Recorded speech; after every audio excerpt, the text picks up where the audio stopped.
बिस्मिल्लाहिर्रहमानिर्रहीम। Dear student, आज इंशाल्लाह हम जो डिस्कस करेंगे मैथ एंड ट्रिग्नोमेट्री फंक्शंस। ये आपके सामने बुक का एक पेज ओपन है, इसमें हेडिंग नंबर 2.8 है, मैथ्स एंड ट्रिग्नोमेट्री फंक्शंस। इनको इंशाल्लाह हम वन बाय वन डिस्कस करेंगे। सबसे पहला जो फंक्शन है दैट इज़ ABS के नाम से ये फंक्शन है। ये क्या करता है? Returns the absolute value of a number. बेटा ये सिंपल सा फंक्शन है, इसमें हम इसे एक वैल्यू बताते हैं। अगर वो वैल्यू पॉजिटिव फिगर है, उसके साथ कोई साइन वगैरह नहीं लगा हुआ नेगेटिव का, तो उसको एज इट इज़ शो कर देगा। अगर उस फिगर के साथ नेगेटिव का साइन है तो वो इग्नोर करवा के सिर्फ नंबर शो करवाएगा। एब्सोल्यूट वैल्यू का मतलब है नंबर विदाउट साइन। इसको हम अप्लाई करते हैं शीट के ऊपर। ये देखिएगा स्क्रीन पे आपको नज़र आ रहा है कि लेफ़्ट साइड पे फर्स्ट कॉलम में कुछ डाटा लिखा हुआ है। इस डाटे में कुछ नंबर्स नेगेटिव हैं, कुछ एक नंबर पॉजिटिव है। हम इन सारे के सारे नंबर्स को एब्सोल्यूट वैल्यू में कन्वर्ट करना चाह रहे हैं। और एब्सोल्यूट वैल्यू का मतलब क्या होता है? Value without sign, negative sign. तो इसके लिए हम क्या करेंगे? इज इक्वल टू लेफ़्ट वाले सेल में पहले वाले कॉलम में नंबर्स लिखे हुए हैं, साथ वाले कॉलम में हम इन सारे के सारे नंबर्स को एब्सोल्यूट वैल्यू में कन्वर्ट करके लिखना चाह रहे हैं। तो इज इक्वल टू ABS का फंक्शन हम अप्लाई करेंगे।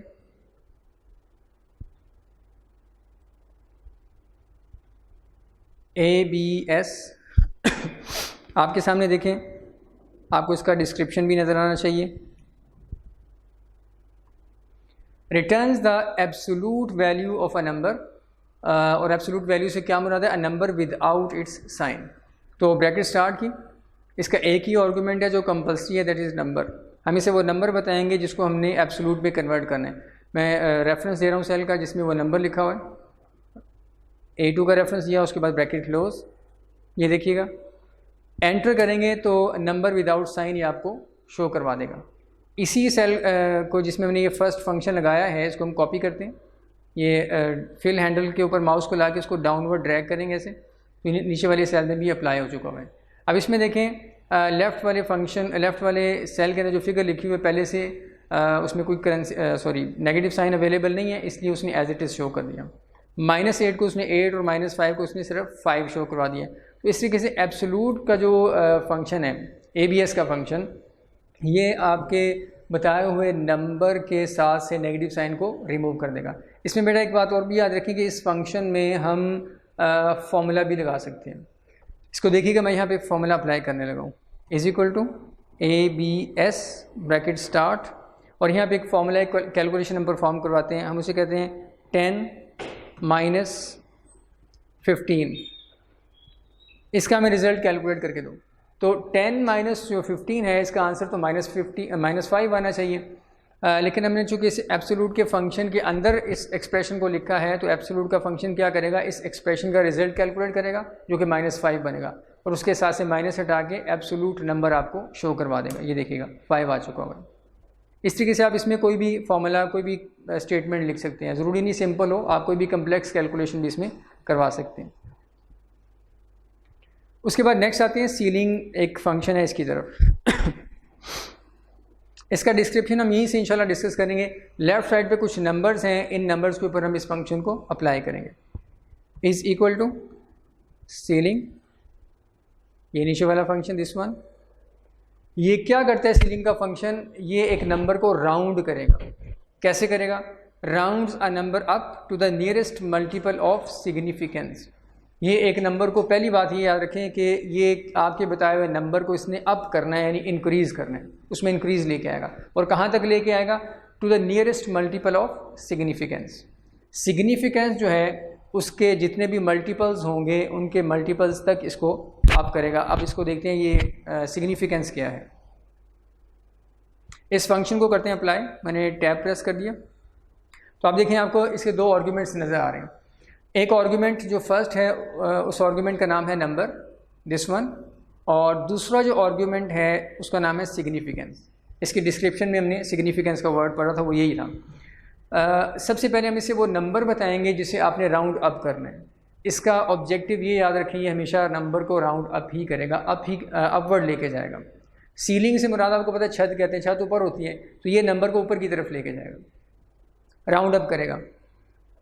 इसे हम नंबर बता रहे हैं, उसे कहते हैं जो 97 है, इसे आपने राउंड अप करना है अब राउंड अप से क्या मुराद है, कहाँ तक इसे लेके जाए, 98, 99, 100 ऑनवर्ड कहाँ इसको लेके जाएगा। तो कॉमे के बाद सेकंड आर्गूमेंट में हम इसे सिग्निफिकेंस बताएंगे। बेटा सिग्निफिकेंस भी एक नंबर है, हम इसे सेकंड आर्गूमेंट के तौर पे जो नंबर बताएंगे उस नंबर के ये मल्टीपल्स कैलकुलेट करेगा। हम इसे यहाँ पे बताते हैं 10 मैंने बता दिया। अब ज़रा देखिएगा जो सिग्निफिकेंस में हमने नंबर बताया 10, अब ये इस 10 के ये फंक्शन क्या करेगा, 10 के मल्टीपल्स फाइंड आउट करेगा, 10, 20, 30, 40 ऑनवर्ड चलता जाएगा और 90 के बाद 100 तक आ जाएगा। अब देखेगा कि 97 से आगे वाला नंबर कौन सा बनता है 10 के मल्टीपल्स में। तो 10 जो कि एक सिग्निफिकेंस है, 10 जो हमने लिखा ये सिग्निफिकेंस, इस आर्गूमेंट का नाम सिग्निफिकेंस है। ये फंक्शन उस 10 के मल्टीपल्स फाइंड आउट करेगा, 10 से लेके ऑनवर्ड चलता जाएगा और देखेगा 97 से ऊपर वाला सिग्निफिकेंस का जो मल्टीपल है वो कौन सा बन रहा है और वो आपको इस सेल में शो करवा देगा। यानी हम उसे कह रहे हैं कि 97 को राउंड अप करो, 10 के जो मल्टीपल्स बनते हैं वहाँ जो 97 से ऊपर वाला मल्टीपल बनता है उस तक इसको राउंड कर दो। तो एंटर किया, देखिएगा 100 आ चुका है आप रिज़ल्ट आपके पास। उसके बाद इसी फंक्शन को हम नीचे डाउनवर्ड कॉपी करते हैं। तो आप खुद पहले से सोच लें, ज़रा मुझे बताएं कि 83 को इसने सीलिंग के फंक्शन ने राउंड अप करना है और 10 के मल्टीपल्स तक करना है। तो 10 के मल्टीपल्स जो 83 से कम है वो 70 है और इससे आगे फिर 80 है, फिर 90 है और ऑनवर्ड। तो 83 को 90 तक ये राउंड कर देगा, 83 को 90 शो करवा देगा। मैं इसको डाउनवर्ड कॉपी कर रहा हूँ, ये देखिएगा एक ही सेल मैंने डाउनवर्ड कॉपी किया तो रिज़ल्ट 90 आ गया। उसके बाद नेक्स्ट इसको डाउनवर्ड कॉपी पेस्ट करते हैं। तो 26 को आप देखें इसने 30 कर दिया हुआ है क्योंकि 26 से ऑनवर्ड, 26 को इसने अपवर्ड ही राउंड करना है और 10 का जो मल्टीपल बनता है 26 से ऊपर वाला वो 30 बनता है और 41 से ऊपर वाला जो 10 का मल्टीपल बनता है डेट इज़ 50। तो इसने 41 को 50 तक राउंड कर दिया। ये बेटा आमतौर पे आप यूँ समझ लें कि ये जो डाटा गिवन है ये एम्प्लॉयज़ के बोनस हैं। एज्यूम कर लें कि एम्प्लॉयज़ के बोनस दिए हुए तो ऑब्वियसली ये पेमेंट्स करनी पड़ेंगी एम्प्लॉयज़ को।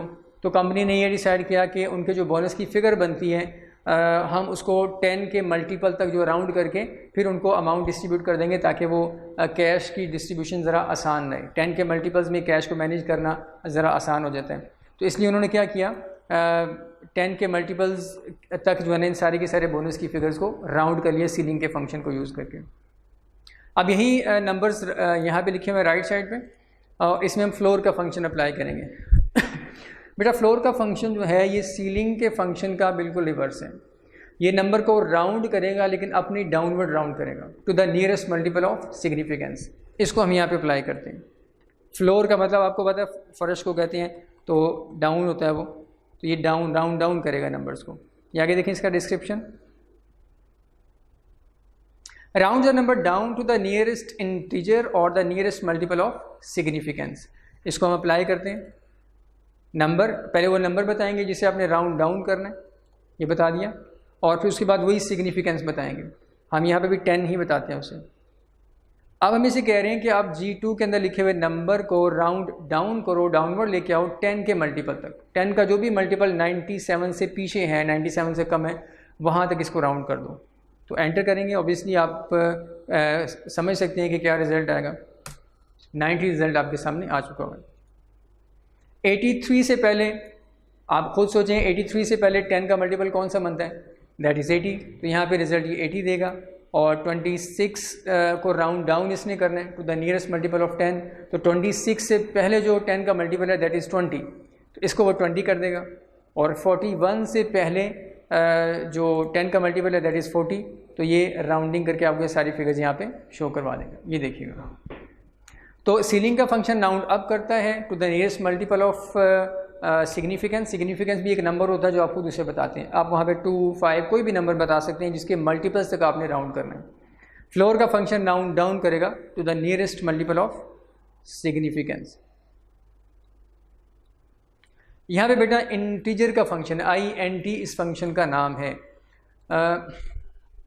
अब लेफ़्ट साइड पे यहाँ पे देखिएगा कुछ फिगर्स लिखी हुई हैं जिसमें किसी में 1 डेसिमल प्लेस है, किसी में 2 हैं। तो ये इंटीजर का फंक्शन इन नंबर्स को कैसे राउंड करेगा इसको देखते हैं। ये भी राउंडिंग ऑफ के लिए ये फंक्शन इस्तेमाल होता है। Is equal to INT, description में क्लियरली लिखा हुआ है rounds a number down to the nearest integer. ये एक नंबर को राउंड कर देगा, डाउन कर देगा ये भी याद रखें, इंटीजर का फंक्शन हमेशा नंबर को राउंड डाउन करेगा to the nearest integer. Integer mean whole number. तो इसको अप्लाई करते हैं, ब्रैकेट स्टार्ट, इसे हम वो नंबर बताएंगे जिसे हमने राउंड डाउन करना है। इस पर क्लिक किया, ब्रैकेट क्लोज, एंटर। तो ये देखेगा उसने आपको रिजल्ट दे दिया 12। इस नीचे वाले नंबर पर भी अप्लाई करते हैं, तो नीचे भी उसने सारा 12 ही आपको रिजल्ट दिया है। 12 रिजल्ट बेटा क्यों आपको दिया है? क्योंकि ये फंक्शन यही काम करता है कि आपके बताए हुए नंबर को इंटीजर तक जो है वो राउंड डाउन करेगा। राउंड डाउन करना है इसने। इसके मतलब आप ये याद रख लें, बुक में जहाँ भी ये फंक्शन लिखा हुआ है वहाँ पे इसका डिस्क्रिप्शन वही है जो भी हमने पढ़ा, round the number down to the nearest integer. तो इसमें आप सिंपली ये लिख लें कि ये फ्रैक्शनल पार्ट को रिमूव कर देगा। It removes the fractional part, और जो होल नंबर है फ्रैक्शन के पॉइंट के लेफ़्ट साइड पे उसको ये आपको शो करवा देगा। नेक्स्ट आते हैं, ये मोड का फंक्शन देखते हैं। ये मोड का फंक्शन क्या करता है? बेटा मोड का जो फंक्शन है ये आपको एक नंबर को दूसरे नंबर से अगर हम डिवाइड करें तो जो बाज़ का रिमाइंडर कुछ रह जाता है, कुछ ऐसी फिगर बच जाती है जो डिवाइड नहीं हो रही होती, उसे रिमाइंडर कहते हैं। तो ये मोड का फंक्शन आपको रिमाइंडर बताएगा। आप इसे दो नंबर बताएंगे, एक वो नंबर जिसे डिवाइड करना है, दूसरा वो नंबर जिसके ज़रिए से आपने डिवाइड करना है। जैसे आपने 7 को 2 से डिवाइड करना है अगर, तो आपको पता है 7 को 2 से डिवाइड करें 6 तक तो पूरी फिगर चली जाएगी, 2 के मल्टीपल्स में 6 आ रहा है, 7 नहीं आ रहा, तो रिमाइंडर 1 बच जाएगा। मोड का फंक्शन आपको ये रिमाइंडर शो करेगा।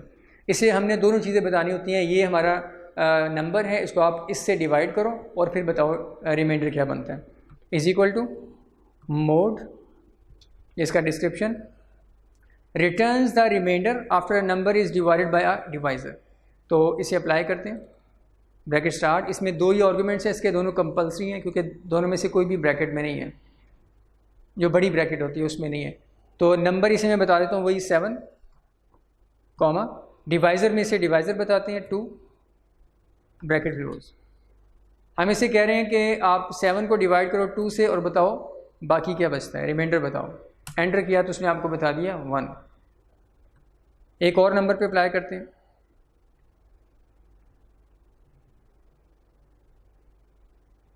(15) डिवाइडेड बाय 6।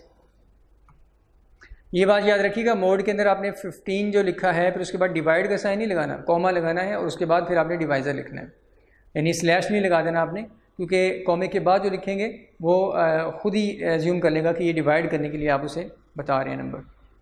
Bracket close. तो आप खुद देखें ज़रा, 15 को अगर 6 से डिवाइड करें तो 3 जो है वो रिमाइंडर बच जाएगा। उसके बाद इसी तरीके से एक और एग्जांपल ले लेते हैं, मोड 25 डिवाइडेड बाय 10। उसे नंबर हमने बताया 25 और डिवाइज़र बताया 10, और उसे कह रहे हैं कि इसको डिवाइड करो 25 को 10 से और बताओ रिमाइंडर क्या है। तो रिमाइंडर 5 आपके सामने आ चुका हुआ है। बड़ा ये एक सिंपल सा फंक्शन था जिसके ज़रिए से हम एक अमाउंट को दूसरी से डिवाइड करके रिमाइंडर किसी सेल में शो करवा सकते हैं। नेक्स्ट फंक्शन है राउंड का। ये राउंड का फंक्शन जो काम करता है वो बेटा बचपन से मैथ के अंदर पढ़ते आ रहे हैं। मैथ के अंदर आपने एक रूल पढ़ा हुआ है कि डेसिमल के राइट साइड पे जो डेसिमल पॉइंट के राइट साइड पे जो डिजिट्स आ रहे हैं उनमें से अगर आपने किसी को रिमूव करना है तो आप देखेंगे 5 या उससे ऊपर वाला अगर कोई नंबर है उसको अगर आपने रिमूव करना है तो उसके लेफ्ट वाले नंबर को आप एक इंक्रीज़ कर देंगे। राउंड का नंबर बिल्कुल ऐसे ही बिहेव करेगा। हम इसे यहाँ पे अप्लाई करते हैं। ये कुछ नंबर्स लिखे हुए हैं 3 डेसिमल प्लेसेस तक, यहाँ पे हम इनको राउंड करने के लिए राउंड का फंक्शन यूज़ करते हैं। Rounds a number to a specified number of digits. ये आपके बताए हुए नंबर को राउंड करेगा और आप इसे ये भी बताएंगे कि आपने पॉइंट के बाद कितने डिजिट्स तक राउंडिंग करनी है। आपको अगर फिगर 2 डेसिमल्स तक चाहिए तो ये 2 डेसिमल्स रखेगा, तीसरा डेसिमल अगर है तो वो उसको रिमूव कर देगा, और रिमूव करते वक्त देखेगा अगर तीसरे डेसिमल के अंदर फिगर 5 है, नंबर जो 5 है उससे ज़्यादा है, तो फिर प्रीवियस वाले नंबर को इंक्रीज़ कर देगा। Bracket start. सबसे पहले इसे हम बताएंगे नंबर, वो कौन सा नंबर है जिसे राउंड करना है, D9 के अंदर लिखा हुआ है, कॉमा। अब नम डिजिट्स, इससे मुराद नंबर ऑफ डिजिट्स हैं जो आपने पॉइंट के बाद रखने हैं, यानी डेसिमल पॉइंट्स। तो वो हम इसे बताएंगे 1 हमने डेसिमल रखना है, 2 रखने हैं, 3 रखने हैं। तो इसे मैं फ़िलहाल बता रहा हूँ कि आप पॉइंट के बाद सिर्फ 1 डेसिमल शो करवाओ और बाकी नंबर को राउंड कर दो। अब बेटा देखिएगा ज़रा, ये 12.11 लिखा 114 लिखा हुआ है, तो ये 12 पॉइंट इसने यहाँ पे पॉइंट के बाद सिर्फ एक डेसिमल बाकी रखना है और बाकी को रिमूव करना है। तो उससे राइट साइड वाले को देखेगा कि राइट साइड वाला जो नंबर है ये 5 या उससे ज़्यादा है या नहीं है। तो ऑब्वियसली ये 1 है, 1 से ऑनवर्ड सारा कुछ रिमूव करने के लिए इसको रिमूव कर देगा और ये जो पॉइंट 1 है एज इट इज़ आपके पास आ जाएगा, यानी कोई उसमें इंक्रीज़ नहीं लेके आएगा। एंटर किया, ये देखिएगा 12.1। इस तरीके से इसे नीचे अप्लाई करते हैं यहाँ पे। तो नीचे अप्लाई करते बाद आप खुद सोचें कि 12.6 है और हमने यहाँ पे इस फंक्शन को ये बताया हुआ कि आपने 1 डेसिमल प्लेस तक इसको राउंड करना है। तो ये 12.6 में क्या आप चेंज लेके आएगा, 12.6 ही शो करेगा या उसको कोई नंबर को इंक्रीज़ करेगा।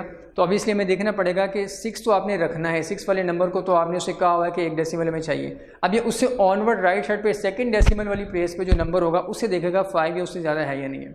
अगर है तो पिछले नंबर को यानी 6 को इंक्रीज़ कर देगा, अदरवाइज़ नहीं करेगा। तो 6 के राइट साइड पे देखें 3 लिखा हुआ आपको नज़र आ रहा है, 3 से आगे वाले नंबर को नहीं है देखेगा। आपने जितने डेसिमल्स उससे बताया कि इतने डेसिमल्स रखने हैं, उतने डेसिमल से आगे वाले नंबर एक नंबर को बस देखेगा। अगर वो 5 है या उससे बड़ा है तो प्रीवियस नंबर को इंक्रीज़ कर देगा, अदरवाइज़ वैसे ही ख़त्म कर देगा। तो इसे हम डाउनवर्ड कॉपी करते हैं। अब देखिएगा यहाँ पे चूँकि 3 है तो 3 को रिमूव करते वक्त 6 वो इंक्रीज़ नहीं करेगा। डाउनवर्ड कॉपी किया तो 12.6, नीचे अप्लाई करते हैं इसे 12.67। 6 ये फर्स्ट डेसिमल है, इसे तो उसने रखना है। आगे 7 लिखा हुआ है तो 7 को रिमूव करने से पहले ये 6 को क्या कर देगा, इंक्रीज़ कर देगा, क्योंकि 7 5 या उससे ज़्यादा वाला नंबर है।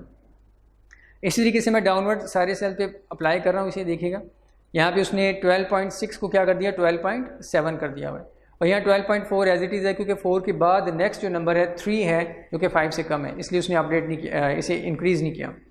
12.2 इसको भी एज इट इज़ लिख दिया। यहाँ भी मैं इसे अप्लाई करता हूँ। यहाँ पे हम उसे कहते हैं कि आप इन सारे के सारे नंबर्स को राउंड करो 2 डेसिमल प्लेसेस तक। इसे हम इसी फंक्शन को बताएंगे यही नंबर और कॉमा। अब नंबर डिजिट्स में हम इसे बताएंगे कितने डिजिट्स रखने हैं डेसिमल के बाद, तो वो वहाँ पे हम 2 बता देते हैं इसे। ब्रैकेट क्लोज, राउंड करो D9 की फिगर को। यहाँ पे हमने जो लिखा हुआ है D9 की फिगर को राउंड करो और 2 डेसिमल्स तक आपने फिगर को बाकी रखना है। अब ये 2 डेसिमल्स तो इसने रखने हैं, 1 1 रखेगा। 4 को रिमूव करते वक्त देखेगा, यानी 3rd डेसिमल वाली जगह पे जो नंबर आ रहा है उसे देखेगा 5 या उससे बड़ा है या नहीं। अगर है तो प्रीवियस नंबर को इंक्रीज़ कर देगा, अदरवाइज़ नहीं करेगा। एंटर किया तो 12.11 और इसको एज इट इज़ अप्लाई कर देते हैं। ये देखेगा यहाँ पे उसने 12.63 को 2 डेसिमल तो ये आगे 63, आगे वाले 6 को लास्ट डेसिमल जो लिखा हुआ है 6 उसको रिमूव करना था, वो चूँकि 5 से बड़ा है इसलिए उसने यहाँ पे इस 3 को 4 कर दिया। ये देखेगा 12.64 और यहाँ पे 12.674 है, 4 को रिमूव करते वक्त 7 को अपडेट नहीं करेगा। ये आगे रिजल्ट 4 यहाँ पे 12.438 है, 8 को रिमूव करने से पहले 3 को 4 कर देगा। आपके सामने रिजल्ट आ चुका है 12.22 और 6 को रिमूव करने से पहले सेकंड वाले 2 को वो 3 कर देगा। ये रिजल्ट आपके सामने आ गया। यहाँ पे उसे हम कहते हैं is equal to round bracket start, यही नंबर है जिसे राउंड करना है, कॉमा, और हम उसे बताते हैं नंबर ऑफ़ डिजिट्स 0, कि हमें जो डेसिमल पॉइंट्स हैं वो कोई भी नहीं चाहिए, उसके लिए फिर हम इसे यहाँ पे 0 बताएंगे। तो 0 हमने बता दिया, ब्रैकेट क्लोज। अब ये जो डेसिमल पार्ट है उसको रिमूव करने से पहले वही देखेगा कि डेसिमल के राइट साइड पे जो एक नंबर लिखा हुआ है उससे आगे वालों को नहीं कंसिडर करेगा। डेसिमल के राइट साइड पे जो नंबर है वो 5 या उससे बड़ा है या नहीं। अगर बड़ा है तो पॉइंट के लेफ्ट साइड वाली फिगर को इंक्रीज़ कर देगा एक नंबर। इसको तो उसने 12 ही रखा है क्योंकि पॉइंट के राइट साइड पे 1 था। फिर मैं इसको अप्लाई कर रहा हूँ नीचे, ये देखिएगा 12.6 को रिमूव करने से पहले उसने 12 को इंक्रीज़ कर दिया। यहाँ पे भी 12.6 को रिमूव करने से पहले 13 कर दिया। यहाँ पे 12.4 को रिमूव करने से पहले उसने 12 को कोई उसमें इंक्रीज़ नहीं लेके आया, ये भी 12 एज इट इज़ आ गया। तो बेटा ये राउंड का फंक्शन है, जिस तरह आपने मैथ में लर्न किया हुआ है उसके अकॉर्डिंगली ये राउंडिंग करेगा। इसमें आप इसे डेसिमल पॉइंट्स खुद बता सकते हैं कि आप कितने डेसिमल्स रखना चाह रहे हैं, 0 1 2 3 4 जितने भी आप रखना चाह रहे हैं। इसमें अगर हम 4 इसे बता देते हैं, 4 डेसिमल रखो, तो डाटा में चूँकि डेसिमल्स ही 3 अवेलेबल हैं, लिहाजा 3 ही आपको शो करेगा, 4 डेसिमल के लिए कोई फिगर अवेलेबल नहीं है। ये आप अप्लाई करके भी इसे चेक कर सकते हैं। ये ट्रंक का फंक्शन, इसे देखते हैं ये क्या करते हैं। इज इक्वल टू ट्रंक, ये इसका डिस्क्रिप्शन आपके सामने, truncates a number to an integer. Truncate का मतलब वही राउंड करना। Truncates a number to an integer by removing the decimal part.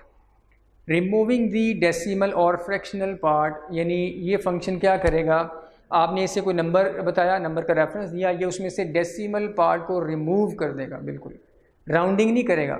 ये नहीं देखेगा 5 या उससे बड़ा है या नहीं है और मैंने प्रीवियस नंबर को इंक्रीज़ करना है। ये सिंपल क्या करेगा, पॉइंट के बाद जो डिजिट्स लिखे हैं उन सबको रिमूव कर देगा और सिर्फ जो होल नंबर है पॉइंट के लेफ़्ट साइड पे उसको बाकी रखेगा। तो ब्रैकेट स्टार्ट करते हैं। ब्रैकेट स्टार्ट करने के बाद इसी नंबर का मैं रेफरेंस दे रहा हूँ जो हमने राउंड करने के लिए यूज़ किया था। उसके बाद एंटर किया, देखिएगा 12 आ चुका हुआ है और इसको मैं नीचे अप्लाई करता हूँ तो आप देखेंगे हर सेल के अंदर उसने आपको 12 शो करवाया, क्योंकि ट्रंकेट के फंक्शन, ये जो ट्रंकेट का फंक्शन है ये यही काम करेगा कि आपके बताए हुए नंबर में से डेसिमल पार्ट को रिमूव कर देगा स्ट्रेट फॉरवर्ड। लेकिन इसमें ये देखिएगा ट्रंकेट के फंक्शन के अंदर पहला आर्गुमेंट तो नंबर ही है, फर्स्ट आर्गुमेंट नंबर है, दूसरा आर्गुमेंट नंबर डिजिट्स हैं, नंबर ऑफ डिजिट्स, और ये ब्रैकेट में लिखा हुआ है, बड़ी ब्रैकेट में लिखा हुआ है। इसका मतलब है ये ऑप्शनल आर्गुमेंट है, आप मेंशन भी कर सकते हैं और इसके बगैर भी ये फंक्शन कम्प्लीटली काम करेगा जैसा उसने अभी काम किया। नंबर डिजिट्स से मुराद वही डेसिमल प्लेसेस हैं कि आप डेसिमल प्लेसेस अगर कुछ रखना चाहते हैं, एक नंबर है जैसे अभी हमने डाटा में यूज़ किया, उसमें 3 डेसिमल प्लेसेस आ रही थी, तो हम चाहते हैं एक सिर्फ रहे, बाकी आगे वाले रिमूव हो जाए, राउंड नहीं। ये याद रखें, राउंड नहीं करेगा, राउंड के फंक्शन की तरह ये बिहेव नहीं करता।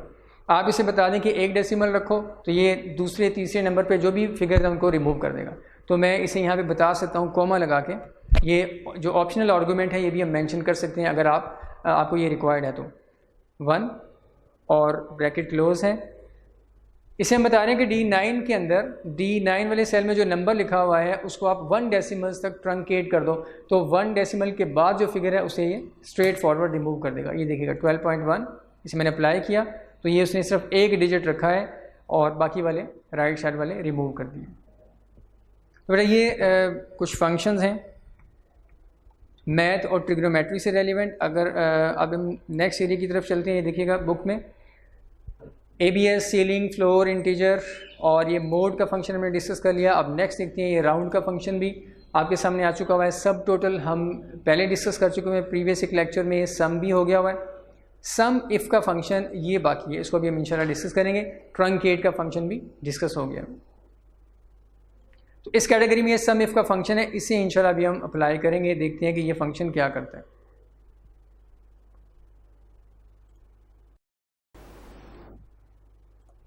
सम इफ़ के फंक्शन को हम यहाँ पे इस डाटा के ऊपर अप्लाई करेंगे जो डाटा हमने यूज़ किया था सब टोटल के फंक्शन को अंडरस्टैंड करने के लिए।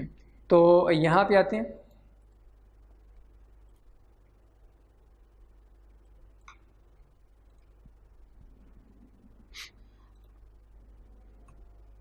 ये देखिए आपके सामने डाटा अवेलेबल है, ऊपर जो डाटा लिखा हुआ आ रहा है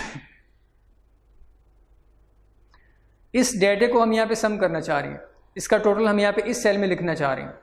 लेकिन सम इफ़ का फंक्शन जो है ये कंडीशनल सम करता है। आप इसे एक रेंज बताएंगे और रेंज के अंदर रेंज के साथ ही आप इसे क्राइटेरिया भी बता देंगे। आपके क्राइटेरिया पे मैच करने वाली जो फिगर होगी उस फिगर को ये टोटल में लेगा, जो मैच नहीं करेगी उसे इग्नोर कर देगा। तो ये कंडीशनल सम करने के लिए इस्तेमाल करते हैं। जो मेरा सिंपल सम का फंक्शन है, सिंपल जो सम का फंक्शन है वो तो सारी फिगर को ही टोटल करके आपको दे देगा। जैसे ऊपर हमने यहाँ पे देखिएगा सम का फंक्शन अप्लाई किया हुआ है। लेकिन सम इफ़ के फंक्शन को हम रेंज भी बताएंगे और साथ क्राइटेरिया भी बताएंगे। ये उस रेंज के अंदर सारी वैल्यूज़ को इवेल्यूएट करेगा और आपके बताए हुए क्राइटेरिया से मैच करेगा। जो वैल्यू आपके बताए हुए क्राइटेरिया से मैच कर रही है उसको तो ये सम में ले लेगा, बाकियों को इग्नोर कर देगा। इसको अप्लाई करते हैं। Is equal to sum if description adds the cell specified by a condition और क्राइटेरिया। ये उन सेल्स को ऐड करेगा जो कंडीशन या क्राइटेरिया को मीट कर रहे हैं। हम यहाँ पे ब्रैकेट स्टार्ट करते हैं। अब इसमें देखिएगा पहली ब्रैकेट के अंदर जो फर्स्ट इसका आर्गुमेंट है दैट इज़ रेंज। सबसे पहले हम इसे रेंज बताएंगे जिस रेंज की कुछ वैल्यूज़ को हमने सम करना है। रेंज मैं उसे ही बता रहा हूँ, ये वाली दिस वन C2 से लेके C6 तक, कॉमा। उसके बाद हम इसे क्राइटेरिया मेंशन करेंगे कि इस रेंज में कौन सा क्राइटेरिया है जिसको मीट करने वाली वैल्यूज़ को आप सम करना चाह रहे हैं। तो बेटा क्राइटेरिया हमने जो बताना है वो यहाँ पे इन्वर्टेड कॉमास में बताना है। और वो वैसे ही बताएंगे जैसे हम लॉजिकल टेस्ट लिखते हैं। ये देखिएगा, फ़र्ज़ करें मैं इस रेंज के अंदर, ये जो रेंज आपको नज़र आ रही है, इस रेंज में जो ग्रेटर देन 200 वैल्यूज़ हैं, 200 से ऊपर की जो वैल्यूज़ हैं, हम उसे सम करना चाह रहे हैं। तो यहाँ पे हम जो क्राइटेरिया बताएंगे इन्वर्टेड कॉमर्स में बताएंगे, inverted commas start greater than 200 और इन्वर्टेड कॉमर्स क्लोज। ये फंक्शन हमारा कंप्लीट है। नेक्स्ट जो एक आर्गुमेंट लिखा हुआ है सम रेंज, ये ब्रैकेट के अंदर लिखा हुआ है, बड़ी ब्रैकेट में लिखा हुआ है, और ये ऑप्शनल है। बाज़ सिनेरियोज़ में हमें इसकी ज़रूरत पड़ती है, बाज़ में नहीं पड़ती। इसके बगैर भी हमारा फंक्शन कंप्लीट है। अभी हम सिर्फ 2 आर्गुमेंट्स के ज़रिए से इस फंक्शन को कंप्लीट करके रिजल्ट देखते हैं। ब्रैकेट क्लोज, सम इफ के फंक्शन को कह रहे हैं C2 से लेके C6 तक की रेंज में जो वैल्यूज़ हैं उसमें जो इस क्राइटेरिया को मीट कर रही हैं वो सम करके दे दो। तो अब ये फंक्शन क्या करेगा, इन सारी वैल्यूज़ को इवैल्यूएट करेगा। फर्स्ट वैल्यू को भी इस क्राइटेरिया से मैच करेगा। 100 ग्रेटर देन 200, ये ट्रू नहीं है, फॉल्स है, इसको इग्नोर कर देगा। 200 ग्रेटर देन 200, ये भी क्राइटेरिया को मीट नहीं करी, ग्रेटर नहीं है। ये तीनों वैल्यूज़ 3, 4, 500 ये क्राइटेरिया को मीट कर लेंगी, लिहाजा इन तीनों को सम करके नीचे आपको रिजल्ट दे देगा इस सेल में। एंटर किया तो ये देखिएगा 1200 इन 3 सेल्स का रिजल्ट आपके सामने आ चुका हुआ है। इस तरीके से हम सम इफ का फंक्शन इस्तेमाल कर लेते हैं। अब मैं क्राइटेरिया चेंज कर रहा हूँ, ग्रेटर देन की बजाय मैं उसे कह रहा हूँ ग्रेटर देन इक्वल टू। ये देखिएगा ग्रेटर देन इक्वल टू 200 जो वैल्यूज़ हैं उनको सम करो। तो अब ऑब्वियसली जो 200 वाली वैल्यू पर आ रही है सेकंड पोजीशन पे, वो भी क्राइटेरिया को मीट कर रही है। एंटर किया तो ये देखिएगा उसने उसे भी अकाउंट फॉर कर लिया हुआ। अब मैं ये सिंबल चेंज करता हूँ, ग्रेटर की बजाय मैं लेस देन का फिगर लगाता हूँ कि लेस देन इक्वल टू 200 जो वैल्यूज़ हैं उन्हें आप सम करके दो।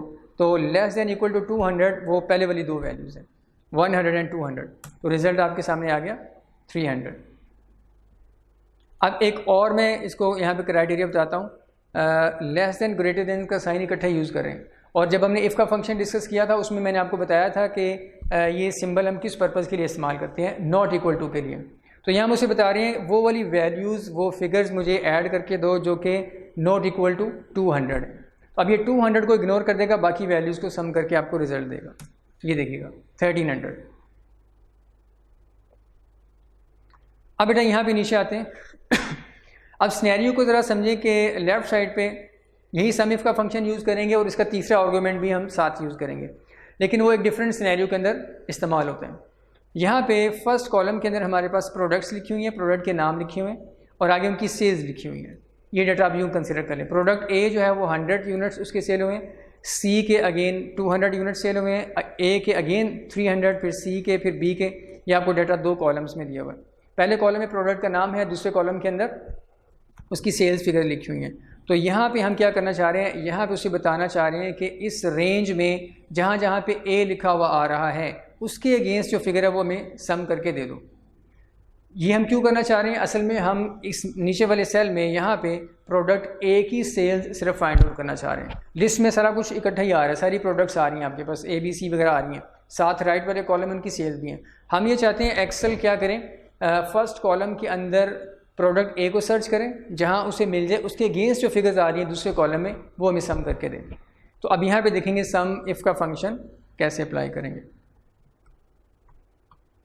सम इफ़ ब्रैकेट स्टार्ट, उसके बाद फर्स्ट जो इसका आर्गुमेंट है वही रेंज है। यहाँ पे बेटा हमने जो रेंज बतानी है ना, ये बात याद रखें, यहाँ पे हमने जो रेंज बतानी है वो वैल्यूज़ वाली जिनको हमने सम करना है वो नहीं बतानी, बल्कि यहाँ पे हमें इसे जो रेंज बताएंगे वो वाली रेंज बताएंगे जिसमें क्राइटेरिया को इवैल्यूएट करना है। क्राइटेरिया वाली जो रेंज है वो हमारी फर्स्ट रेंज है, दिस वन। इस रेंज में हम उसे बताएंगे प्रोडक्ट ए को सर्च करो। क्राइटेरिया में आके हम उसे स्पेसिफाई करेंगे कि यहाँ पे आपने इस पहले कॉलम में जो सर्च करना है वो ए को सर्च करना है। और फिर आखिरी जो आर्गुमेंट है जिसका नाम सम रेंज लिखा हुआ आ रहा है उसमें आके हम इसे ये सेकंड रेंज बताएंगे जिसमें से कुछ वैल्यूज़ को इसमें सम करना है। तो हमने इसे पहली रेंज बताई B2 से लेकर B6 तक, ये एक रेंज है। इसमें क्राइटेरिया क्या है, कौन सी वैल्यू को ये फंक्शन जो है इवैल्यूएट करे या सर्च करें, इसे हम बताएंगे यहाँ पे ए, यानी इस कॉलम के अंदर ए को सर्च करो। तो inverted commas is equal to A inverted commas close. हम उसे कह रहे हैं एग्जैक्टली ए के बराबर जो वैल्यू है वो सर्च करो। अब ये क्या करेगा, B2 से लेके B6 तक की रेंज के अंदर ए को सर्च करेगा, यहाँ भी उसे मिल जाएगा, यहाँ पे भी उसे मिल जाएगा। उसके बाद क्या करना है, हम उसे बताएंगे उस यहाँ पे फर्स्ट रेंज में जहाँ जहाँ आपको ए नज़र आ रहा है उसके राइट साइड पे जो दूसरी रेंज है उसमें से जो वैल्यूज़ हैं ए के सामने वो आप सम कर दो। अब हमने सम रेंज उसे बतानी है, जिस रेंज की कुछ वैल्यूज़ को सम करना है, कॉमा ये सम रेंज भी से बता दी और ब्रैकेट क्लोज। ये हमारा फंक्शन कंप्लीट है। इसको दोबारा रीड करते हैं। हम सम इफ के फंक्शन को ये कह रहे हैं कि आप B2 से लेके B6 तक की रेंज के अंदर जो एग्जैक्टली A के बराबर वैल्यूज़ हैं वो सर्च करो, उसके अगेंस्ट इस रेंज में C2 से C6 तक की जो रेंज है उसमें जो वैल्यूज़ नंबर्स लिखे हुए हैं उनको सम कर दो। तो अब फर्स्ट रेंज जो है वो क्राइटेरिया वाली रेंज बन गई, सेकंड नंबर पे क्राइटेरिया इटसेल्फ आ गया और थर्ड नंबर पे जो रेंज है वो सम होने वाली रेंज है, वो रेंज जिसमें से कुछ वैल्यूज सम होंगी। एंटर किया तो आपके सामने देखिएगा रिजल्ट क्या आता है। ये फंक्शन क्या करेगा, पहली रेंज में चेक करेगा ये वैल्यू क्राइटेरिया को मीट कर रही है कि नहीं कर रही। इसमें ए लिखा हुआ है और आपने क्राइटेरिया में लिखा हुआ है is equal to a is equal to a, ये क्राइटेरिया को मैच कर रही है, लिहाजा वो इस वैल्यू को कंसिडर कर लेगा सम के अंदर। फिर उसके बाद नीचे आएगा, इस वैल्यू को देखेगा सी इज इक्वल टू ए, ये मैच नहीं कर रही, इसको इग्नोर कर देगा, इसके सामने जो 200 लिखा हुआ है इग्नोर हो जाएगा। फिर उसके बाद थर्ड वैल्यू को देखेगा ए इज इक्वल टू ए, ये भी कंसिडर हो जाएगा, इसके सामने 300 को वो अकाउंट फॉर कर लेगा। उसके बाद ये नीचे वाली फिगर्स भी इग्नोर हो जाएंगे। एंटर कर रहे हैं तो देखिएगा 100 और ये 300 ए के अगेंस्ट आ रहा है, इसका सम आपको 400 शो करवा देगा। इसमें बेटा एक बात ये याद रखें कि जहाँ पे इज इक्वल टू का साइन लगा के क्राइटेरिया बताने की ज़रूरत पड़े वहाँ पे हम इज इक्वल टू अगर ना भी लगाएं, सिंपल हम इन्वर्टर कॉमर्स में ए लिख देते तब भी ठीक था, उससे मुराद इज इक्वल टू ए ही था। तो इस तरीके से जब हमने इसका क्राइटेरिया बताना है तो इज इक्वल टू के बगैर भी हम बता सकते हैं, जब हमने एग्जैक्टली एक वैल्यू को किसी दूसरी वैल्यू से मैच करवाना हो। मैं इसे रिमूव कर रहा हूँ, एंटर किया देखिएगा तब भी सही रिजल्ट आपको दे रहा है।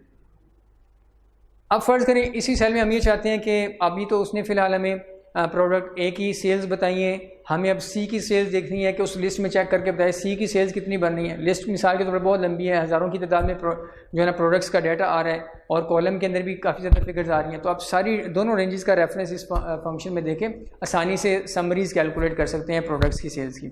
अब यहाँ पर हमें प्रोडक्ट सी फ़र्ज़ कर लें, उसका सम चाहिए, डबल क्लिक किया, ए की बजाय मैं यहाँ पर कर दूँगा सी और एंटर किया।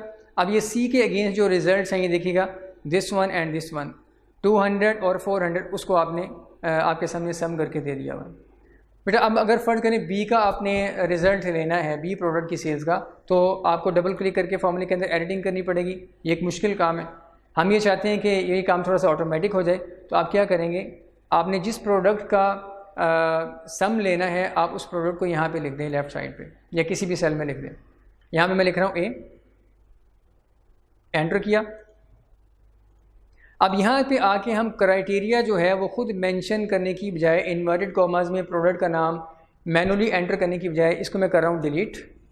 अब दोनों कॉमास के दरमियान मेरा कर्सर ब्लिंक कर रहा है क्राइटेरिया वाली प्लेस पे।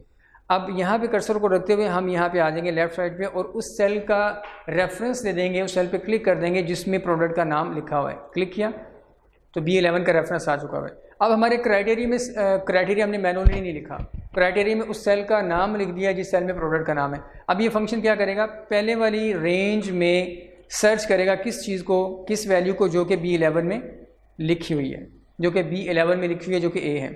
अब वो पहले वाली वैल्यू को A को मैच करेगा कि ये B11 में लिखी हुई वैल्यू से मैच कर रही है कि नहीं कर रही है, तो उसके अगेंस्ट जो दूसरे कॉलम की वैल्यू है उसे सम कर देगा, यानी उसी तरीके से बिहेव करेगा। तो इस तरीके से क्राइटेरिया बेटा आप मैनुअली इन्वर्टेड कॉमर्स में लिखने की बजाय सेल का रेफरेंस भी दे सकते हैं। अगर आपने एग्जैक्ट मैच करवाना है, यानी एक वैल्यू दूसरी वैल्यू के बराबर वाला मैच अगर आपने करवाना है तो फिर आप जो है ये सेल रेफरेंस दे सकते हैं। ग्रेटर देन लेस देन के केस में फिर आपको मैनुअली टाइप करना पड़ेगा, ऑल्दो कि उसका भी एक वर्क अराउंड है।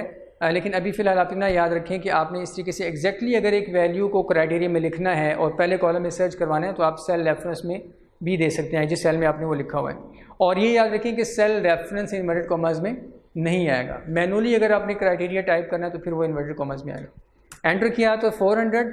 अब इसका फ़ायदा क्या होगा सेल रेफरेंस देने का, हमें अब सेल के अंदर डबल क्लिक करके उसके अंदर क्राइटेरिया को एडिट करने की ज़रूरत नहीं है। हम यहीं पे ए की बजाय मिसाल के तौर पर सी कर देते हैं। जैसे ही एंटर करेंगे ये देखिएगा रिजल्ट अपडेट हो चुका हुआ है 600।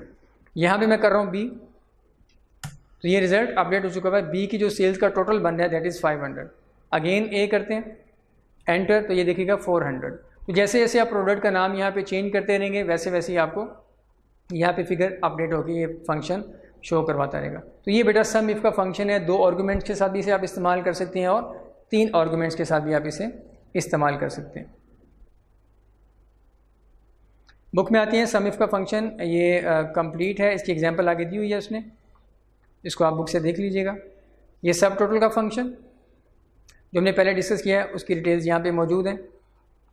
ये ऑटो सम की डिस्कशन इस पेज पे चल रही है, देखिएगा ये सारी चीज़ें हम डिस्कस कर चुके हुए हैं। ऑटो सम की जो एग्जांपल है इसको अच्छे तरीके से आप गो थ्रू कीजिएगा। इसमें एक से ज़्यादा सेल्स के ऊपर भी आप ये ऑटो सम अप्लाई कर सकते हैं, उसकी डिटेल लिखी हुई है। ये सम इफ़ का फंक्शन, इसकी भी एग्जांपल आपके सामने है। नेक्स्ट स्टैटिस्टिकल फंक्शंस, ये हम सारे डिस्कस कर चुके हुए हैं। उसके बाद नेक्स्ट जो है ये हमारे टेक्स्ट फंक्शन है, ये इंशाल्लाह हम डिस्कस करेंगे। ये लास्ट कैटेगरी है इस चैप्टर के अंदर फंक्शंस की। टेक्स्ट फंक्शन जो हैं, ये टेक्स्ट फंक्शन भाई याद रखें टेक्स्ट के ऊपर अप्लाई होते हैं और टेक्स्ट को मैनिपुलेट करने के लिए या किसी स्पेसिफिक लिखी हुई टेक्स्ट में से कुछ उसका स्पेसिफिक पोर्शन एक्सट्रैक्ट करने के लिए, सेपरेट करने के लिए हम इसे यूज़ करते हैं। इनमें सबसे पहले एग्जैक्ट का फंक्शन है, उसके बाद लेफ़्ट का फंक्शन है, फिर LEN लेंथ फाइंड आउट करने के लिए एक फ़ंक्शन है, लोअर, मिड और प्रॉपर, राइट वगैरह। ये फंक्शन अभी हम 1 बाय 1 डिस्कस करते हैं। इसको अभी इंशाल्लाह हम डिस्कस करेंगे प्रैक्टिस फाइल के ऊपर जाके। प्रैक्टिस फाइल उसमें ये लास्ट कैटेगरी टेक्स्ट की है, इस पे आ जाते हैं।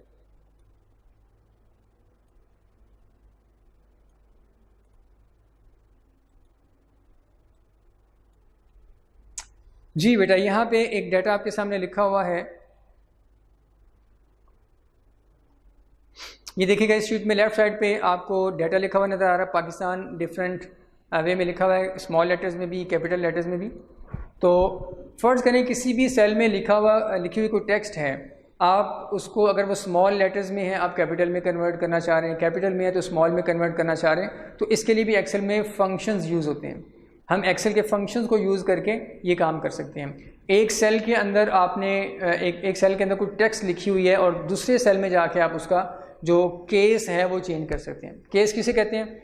स्मॉल लेटर्स में जो कुछ लिखा होता है उसे हम लोअर केस कहते हैं, कैपिटल लेटर्स में जो लिखेंगे उसे अपर केस कहते हैं, और इस तरीके से एक और केस होता है जिसे प्रॉपर केस कहते हैं। प्रॉपर केस में वर्ड्स क्या होते हैं कि जो आपने वर्ड लिखा हुआ उसका फर्स्ट जो लेटर है वो कैपिटल है, बाकी स्मॉल है। जैसे आप आमतौर पे नाम लिखते हैं कि अगर आपका नाम है दो जैसे मोहम्मद अहमद है तो M और A जो है ये कैपिटल रहे, बाकी स्मॉल हो जाए, तो इसको हम प्रॉपर केस कहते हैं। तो ये तीनों केसेस में डाटे को कन्वर्ट करने के लिए, किसी भी लिखी हुई टेक्स्ट को कन्वर्ट करने के लिए हम ये फंक्शंस यूज़ करते हैं। इसे मैं आपके सामने अप्लाई करता हूँ। ये पाकिस्तान है फ़र्ज़ करें, इसे हमने कैपिटल लेटर्स में लिखना है यहाँ पे इस सेल के अंदर। तो मैं यहाँ फंक्शन अप्लाई करूँगा, इज इक्वल टू, फंक्शन का नाम है अपर, UPPER अपर, और ये फंक्शन क्या करेगा? Converts a text string to all upper case letters. ये आपकी बताई हुई टेक्स्ट स्ट्रिंग को यानी टेक्स्ट को अपर केस लेटर्स में कन्वर्ट कर देगा। ब्रैकेट स्टार्ट, अब वो टेक्स्ट बताएं कौन सी है जिसे आपने अपर केस में कन्वर्ट करना है। हम सेल का रेफरेंस दे देंगे, दिस वन, और ब्रैकेट क्लोज। लें जी, पाकिस्तान, छोटा पाकिस्तान और ये बड़ा पाकिस्तान आपके सामने आ चुका हुआ है। उसके बाद नेक्स्ट ये पाकिस्तान लिखा हुआ है, इसे हम प्रॉपर केस में कन्वर्ट करना चाह रहे हैं। इसका P कैपिटल आ जाए और बाकी स्मॉल ही रहे, तो इसके लिए प्रॉपर का फंक्शन है। ये सिंपल से फंक्शन है, इसमें कोई ज़्यादा टेक्निकल बात नहीं है, इनका एक एक ही आर्गूमेंट है। फंक्शन का नाम टाइप करें, ब्रैकेट के अंदर टेक्स्ट का रेफरेंस दे दें, सेल का रेफरेंस दे दें। इसका डिस्क्रिप्शन देखिएगा, converts a text string to proper case, और प्रॉपर केस को आगे एक्सप्लेन किया हुआ है कि the first letter in each word to upper case and all others letters to lower case. तो ब्रैकेट स्टार्ट, रेफरेंस, एंटर, और ये पाकिस्तान प्रॉपर केस में आ गया। ये पाकिस्तान कैपिटल लेटर्स में लिखा हुआ है, इसे हम स्मॉल लेटर्स में लिखना चाह रहे हैं, तो बेटा इसके लिए लोअर केस में कन्वर्ट करने की लोअर का फंक्शन है। Converts all letters in a text string to lower case, bracket start, reference. तो ये देखें उसने पाकिस्तान को स्मॉल लेटर्स के अंदर कन्वर्ट कर दिया हुआ है। तो ये 3 सिंपल फंक्शंस हैं, अपर, लोअर और प्रॉपर के। उसके बाद नेक्स्ट जो है एग्जैक्ट का फंक्शन। ये सारे वही फंक्शन इस शीट में आ रहे हैं जो टेक्स्ट फंक्शन की कैटेगरी में लिखे हुए हैं, इसको हम यहाँ पे डिस्कस कर रहे हैं। एग्जैक्ट का फंक्शन बेटा दो तरह की टेक्स्ट को आपस में कंपेयर करने के लिए इस्तेमाल होता है। इसमें दो इसके आर्गूमेंट्स हैं, टेक्स्ट 1 टेक्स्ट 2। हम इसे एक टेक्स्ट बताएंगे, दूसरी टेक्स्ट बताएंगे। सेल का रेफरेंस देके भी बता सकते हैं, मैनुअल भी हम उसमें टाइप कर सकते हैं। ये दोनों को चेक करेगा दोनों आपस में एग्जैक्टली सेम है कि नहीं है। अगर सेम है तो ये ट्रू कह देगा, अदरवाइज फॉल्स कहेगा। ये भी ट्रू या फॉल्स का रिजल्ट देगा। इज इक्वल टू एग्जैक्ट, ये देखिएगा इसका डिस्क्रिप्शन, आगे डिटेल में से देखते हैं। Checks whether two text strings are exactly the same, ये चेक करेगा सेम है कि नहीं है। एंड रिटर्न्स ट्रू और फॉल्स। और एग्जैक्ट के मतलब एक important information, exact is case sensitive. Case sensitive है, ये केस को भी मैच करेगा। एक सेल में आपने पाकिस्तान लिखा हुआ है कैपिटल लेटर्स में, दूसरे में पाकिस्तान लिखा हुआ है स्मॉल लेटर्स में। दोनों सेल्स का आप रेफरेंस दें, इसका इसका, ये दोनों को कंपेयर करेगा। करेक्टर्स तो सेम है, यानी स्पेलिंग्स दोनों के सेम लिखे हुए हैं, लेकिन केस सेम नहीं है, इसलिए यहाँ पे आपको ये ट्रू नहीं कहेगा बल्कि फॉल्स कहेगा। तो ये केस सेंसिटिव है, यानी केस को भी कंसिडर करेगा। यहाँ पे ब्रैकेट स्टार्ट किया हमने, ये देखिएगा टेक्स्ट 1 टेक्स्ट 2 दो आर्ग्यूमेंट्स हैं। हम उसे कहते हैं कि एक ये सेल है कॉमा और दूसरा ये सेल है। इन दोनों के अंदर जो लिखी हुई टेक्स्ट है इसे आपस में कंपेयर करके बताओ सेम एग्जैक्ट है या नहीं है। तो उसने फॉल्स का रिजल्ट आपको शो करवा दिया। मैं दोबारा इसे अप्लाई करता हूँ दूसरे सेल पे। Exact bracket start this one comma this one. अब ये देखिए दोनों सेल जो मैंने सिलेक्ट किए हैं इसमें पाकिस्तान लिखा हुआ है, दोनों का जो केस है वो भी सेम है, स्मॉल लेटर्स में लिखे हुए हैं। इसलिए अब देखिएगा एग्जैक्ट का फंक्शन आपको क्या रिजल्ट दे रहा है। इसने ट्रू कह दिया कि आपकी बताई हुई दोनों तरह की जो टेक्स्ट है वो सेम है, एग्जैक्ट है। इस तरीके से आप यहाँ से अप्लाई कर सकते हैं। मैं एक दफ़ा और अप्लाई कर देता हूँ आपके सामने।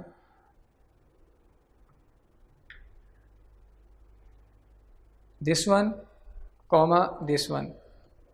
इसमें अगर आप देखें तो पाकिस्तान स्मॉल लेटर्स में लिखा हुआ है, यहाँ पे प्रॉपर केस में लिखा हुआ है, सिर्फ पी का फ़र्क है, बाकी सेम है। लेकिन आपको एग्जैक्ट का फंक्शन फॉल्स का आंसर देगा क्योंकि एग्जैक्टली सेम दोनों तरह की टेक्स्ट नहीं है।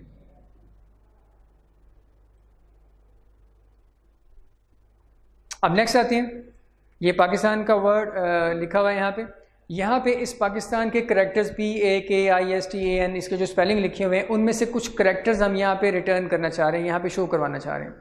तो किसी भी लिखी हुई टेक्स्ट में से कुछ स्पेसिफिक करेक्टर्स अगर आप एक्सट्रैक्ट करना चाह रहे हैं तो उसके लिए डिफरेंट फंक्शंस अवेलेबल हैं।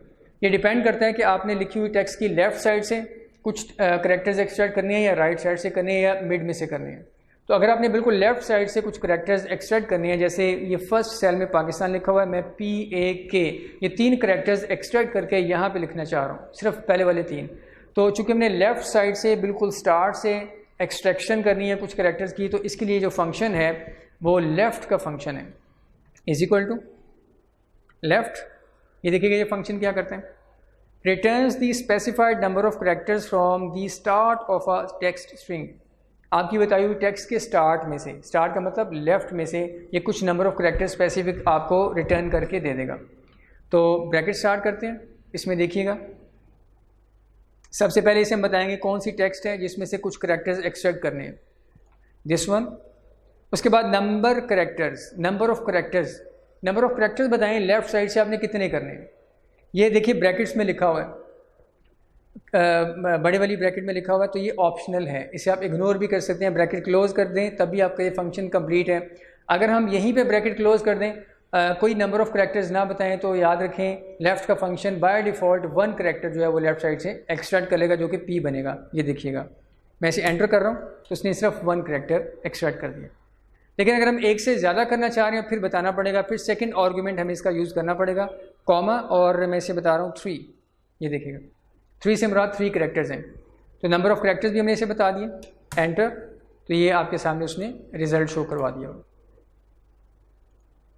अब फ़र्ज़ करें राइट साइड से हमने कुछ करेक्टर्स एक्सट्रैक्ट करने हैं, तो लेफ़्ट के लिए लेफ़्ट का फंक्शन है, राइट के लिए ऑब्वियसली राइट का फंक्शन अवेलेबल है। Returns the specified number of characters from the end of a text string. End of a text string का मतलब क्या, बिल्कुल एंड से, राइट साइड से। अब ये राइट साइड से इधर की तरफ काउंटिंग करेगा, 1 2 3 जो भी आप इसे नंबर बताएंगे उतने करेक्टर्स ये एक्सट्रैक्ट करके आपको दे देगा। ब्रैकेट स्टार्ट, ये हमने उसे टेक्स्ट बताई, इसमें भी अगर आप नंबर ऑफ करेक्टर्स कुछ नहीं मेंशन करेंगे तो ये राइट साइड से एक करेक्टर आपको शो करवाएगा। ये देखिएगा राइट साइड पे, चूँकि ये n लिखा हुआ है राइट साइड पे, n शो करवा दिया। हम इसे मेंशन करते हैं 3 करेक्टर्स ये एक्सट्रैक्ट करवा लेते हैं। तो अब देखिएगा राइट साइड से NAT, ये राइट साइड से उसने काउंटिंग की, तो ये TAN उसने आपको यहाँ पे शो करवा दिया, राइट साइड से 3 करेक्टर्स। अब फर्ज करें ना हमने बिल्कुल लेफ्ट साइड से कुछ एक्सट्रैक्ट करवाना है, ना बिल्कुल राइट साइड से, बल्कि फर्स्ट करेक्टर से ऑनवर्ड, यानी सेकंड से, थर्ड से, फोर्थ से, यानी ऑनवर्ड दरमियान में से अगर आपने कुछ एक्सट्रैक्शन करना स्टार्ट करनी है। मिसाल के तौर पर पाकिस्तान जो लिखा हुआ है, तो इसमें से जो है सिर्फ IS, ये 2 करेक्टर्स आप जो है वो लिखना चाह रहे हैं इस सेल के अंदर। तो ये IS के जो करेक्टर्स हैं ये आप कैसे एक्सट्रैक्ट करेंगे, इसके लिए एक फंक्शन है MID मिड, जो middle of the text string, किसी भी टेक्स्ट के मिडल से कुछ करेक्टर्स एक्सट्रैक्ट कर लेगा। मिडल से मुराद बेटा ये नहीं है कि बिल्कुल सेंटर से करेगा, मिडल से मुराद करेक्टर के अलावा ऑनवर्ड कहीं से अगर आपने एक्सट्रैक्शन स्टार्ट करनी है तो फिर मिड का फंक्शन है। MID mid returns the characters from the middle of a text string given a starting position and length. इस फंक्शन में, मिड के फंक्शन को आपने बेटा देखते हैं कितने आर्गुमेंट्स बताने हैं। ब्रैकेट स्टार्ट करते हैं। सबसे पहले तो हम इसे वो टेक्स्ट बताएंगे, ये देखिएगा फर्स्ट आर्गुमेंट टेक्स्ट, वो टेक्स्ट बताएंगे जिसमें से कुछ एक्सट्रैक्शन करनी है, दिस वन। इसके बाद कॉमा, स्टार्ट नंबर। आप स्टार्टिंग नंबर भी बताएंगे कि आपने अगर जाहिर बात है फर्स्ट से आपने स्टार्ट नहीं करना, बिल्कुल फर्स्ट से स्टार्ट एक्सट्रैक्ट करना होता फिर लेफ्ट का फंक्शन यूज़ करते हैं। तो हमने फर्स्ट के अलावा कहीं और से स्टार्ट करना है, तो आप बताएंगे किस करेक्टर से आपने स्टार्ट करना है, स्टार्टिंग करेक्टर की पोजीशन बताएं। तो हमने I से स्टार्ट करना है, I देखिएगा कौन सी पोजीशन पे आ रहा है, पहले नंबर पे PAK, और I जो है 4th पोजीशन पे आ रहा है। 4th करेक्टर से हमने स्टार्ट करना है, एक्सट्रैक्ट करना, तो हम इसे स्टार्टिंग नंबर जो बताएंगे वो 4 बताएंगे। ये 4 से मुराद 4th करेक्टर है, I को ये इंक्लूड करेगा, I को भी एक्सट्रैक्शन में लेके आएगा। ये हमने बता दिया स्टार्टिंग नंबर, कॉमा। उसके बाद नंबर ऑफ करेक्टर्स बताएं। ये नम करेक्टर्स का मतलब नंबर ऑफ करेक्टर्स के I से आपने स्टार्ट करना है और ऑनवर्ड कितने करेक्टर्स आपने एक्सट्रैक्ट करने, including I, including the starting character. तो I और S 2 करेक्टर्स हमने एक्सट्रैक्ट करने हैं, तो हम इसे 2 बता देंगे, नंबर ऑफ करेक्टर्स 2। ये हमारा फंक्शन कंप्लीट है। हम इसे कह रहे हैं A9 में जो कुछ लिखा हुआ है उसमें 4th करेक्टर से स्टार्ट करो और 4th को इंक्लूड करते हुए सिर्फ 2 करेक्टर्स आपने एक्सट्रैक्ट करने हैं। तो ब्रैकेट क्लोज, तो एंटर किया, ये देखिएगा पाकिस्तान में से उसने सिर्फ IS के 2 करेक्टर्स एक्सट्रैक्ट करके आपके सामने मेंशन कर दिए। सिंपल से फंक्शन है ये, इनको आप परफॉर्म कीजिएगा ताकि आपको ये मेमोराइज हो जाए। नेक्स्ट देखें, लेफ्ट साइड पे हमारे पास कुछ डाटा लिखा हुआ है, अहमद उस्मान लिखा हुआ है, लेकिन दरमियान में स्पेसेस कुछ ज़्यादा आ रही हैं। कामरन अली, इसके स्टार्ट में कुछ स्पेसेस आ रही हैं। ये उसामा अली, इसके भी स्टार्ट में कुछ स्पेसेस दरमियान में इस तरीके से ये इर्रेगुलर सी स्पेसिंग है। आमतौर पे 2 वर्ड्स के दरमियान सिंगल स्पेस होती है, लेकिन ये डाटा जो है इसमें एक्स्ट्रा स्पेसेस कुछ जो है ना वो ऐड हुई हैं। ये आमतौर पे कब होता है, जब हम किसी सॉफ्टवेयर में से या किसी वेबसाइट के पेज में से डाटा कॉपी पेस्ट करते हैं, तो इस तरह की प्रॉब्लम आ जाती है। कुछ एक्स्ट्रा स्पेसेस वगैरह अगर वहाँ पे मौजूद है तो यहाँ पे भी आ जाएंगे। तो बेटा इसको एक्स्ट्रा स्पेसेस को, 2 वर्ड्स के दरमियान में एक्स्ट्रा स्पेसेस को, या उसके स्टार्ट में एंड में कुछ एक्स्ट्रा स्पेसेस हैं, उनको रिमूव करने के लिए एक्सेल में एक फंक्शन है जिसका नाम है ट्रिम। ये ट्रिम फंक्शन क्या करेगा इसको देखते हैं। अहमद उस्मान में से एक्स्ट्रा स्पेसेस ख़त्म करनी है और इसको नॉर्मल वे में लिखना है, तो हम क्या करेंगे, ट्रिम का फंक्शन अप्लाई करेंगे। मैंने ट्रिम टाइप किया, ये देखिएगा ये क्या करते हैं, removes all spaces from a text string except for single space between words. जितने भी वर्ड्स आ रहे हैं आपके बताई हुई टेक्स्ट में, उन वर्ड्स के दरमियान सिंगल स्पेस रखेगा, बाकी एक्स्ट्रा सारी की सारी जो स्पेसेस हैं उसको ये रिमूव कर देगा। ब्रैकेट स्टार्ट, इसको सेल का रेफरेंस दिया और ब्रैकेट क्लोज, इसका एक ही आर्गुमेंट है। तो ये देखिए अहमद उस्मान जो है उसने प्रॉपर वे में लिख दिया है, दोनों करेक्ट वर्ड्स के दरमियान सिंगल स्पेस है। इसे कॉपी पेस्ट करते हैं, ये देखिएगा सारे के सारे नाम जो लेफ्ट साइड पे थे आपको राइट साइड पे अब प्रॉपर वे में आ रहे हैं, एक्स्ट्रा स्पेसेस रिमूव हो चुकी हैं।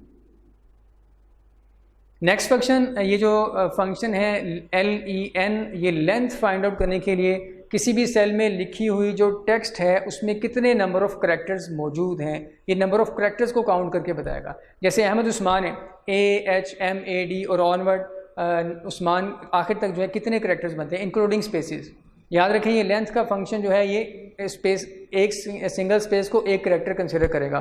तो स्पेस और इसके अलावा जो करेक्टर हैं सबको काउंट करके बताएगा कि कितने करेक्टर्स आपके बताए हुए सेल में या टेक्स्ट में मौजूद हैं। तो इसको हम टाइप करते हैं, returns the number of characters in a text string, number of characters बताएगा आपको। ब्रैकेट स्टार्ट, टेक्स्ट बताइए। आपको बता रहा है कि इस लेफ्ट वाले सेल में 11 कैरेक्टर्स आ रहे हैं। इसे कॉपी पेस्ट करते हैं। दूसरे नाम में 10 है, फिर 9, फिर 13 कैरेक्टर्स। तो ये आपको नंबर ऑफ़ कैरेक्टर्स बता देगा किसी भी टेक्स्ट के। तो ये बेटा हमारे टेक्स्ट फंक्शन हैं जो कि सिंपल हैं, इन्हें बार बार अप्लाई करने से इंशाल्लाह ये मेमोराइज हो जाएंगे। नेक्स्ट एक फंक्शन है टेक्स्ट फंक्शन। इस फंक्शन का नाम ही टेक्स्ट है, कैटेगरी का नाम भी टेक्स्ट, इस फंक्शन का नाम भी टेक्स्ट। टेक्स्ट फंक्शन बेटा याद रखें, किसी भी नंबर को, किसी भी डेट को, किसी भी टाइम को आपके बताए हुए नंबर फॉर्मेट में कन्वर्ट करने के लिए ये फंक्शन इस्तेमाल होता है, टेक्स्ट का फंक्शन। हमने नंबर फॉर्मेट डिटेल से पढ़ा। किसी भी डेट को अगर आप अपने रिक्वायर्ड फॉर्मेट में शो करवाना चाहते हैं, जैसे उसका दिन है तो दिन को आप डिजिट के तौर पे नहीं बल्कि उसका पूरा नाम शो करवाना चाहते हैं, जैसे मंडे है पूरा मंडे शो करवाना चाहते हैं, तो उसके लिए डी का कोड आप यूज़ करते हैं, डी का करैक्टर आप कस्टम नंबर फॉर्मेट में जाके यूज़ करते हैं। मंथ को चेंज करने के लिए मंथ्स एम का वर्ड करैक्टर यूज़ करते हैं, और ईयर की अपीयरेंस को चेंज करने के लिए वाई। तो जो काम आप कस्टम नंबर फॉर्मेट में जाके करते हैं कि आपने किसी भी डेट की अपीयरेंस को चेंज करना है, तो ये देखिएगा मैं थोड़ा सा परफॉर्म कर देता हूँ। इस डेट की अपीयरेंस को हम चेंज करना चाह रहे हैं, तो कस्टम नंबर फॉर्मेट के जरिए से हम क्या करते थे, राइट क्लिक, हमने इस सेल पे किया राइट क्लिक और ये फॉर्मेट सेल्स वाली ऑप्शन में आ गए। दोबारा मैं परफॉर्म करता हूँ, राइट क्लिक, फॉर्मेट सेल्स वाली ऑप्शन, ये आपके सामने, इस पर क्लिक किया तो हमारे सामने विंडो आ गई फॉर्मेट सेल वाली, ये देखिएगा। और इसमें हम कस्टम में आके फिर क्या करते थे, यहाँ पे हम वो फॉर्मेट लिखते थे, कस्टम नंबर फॉर्मेट जो भी है वो हम यहाँ पे लिखते थे। जैसे ये देखिएगा यहाँ पे मैं चेंज करने लगा हूँ कस्टम नंबर फॉर्मेट, ऊपर डेट की अपीयरेंस आपको चेंज नज़र आएगी। ये टॉपिक हमने डिटेल में डिस्कस किया हुआ जब हम प्रीवियस चैप्टर नंबर 5 डिस्कस कर रहे थे, उसमें नंबर फॉर्मेटिंग का जो सेकंड लेक्चर है उसमें, तो वहाँ इसकी डिटेल्स मौजूद हैं। यहाँ पे मैं देखिएगा चेंज करने लगा हूँ, यहाँ पे मैं मेंशन करता हूँ कि आप इस डेट के अंदर जो सैम्पल में नज़र आ रही है उसमें जो दिन है उसको आपने क्या करना है,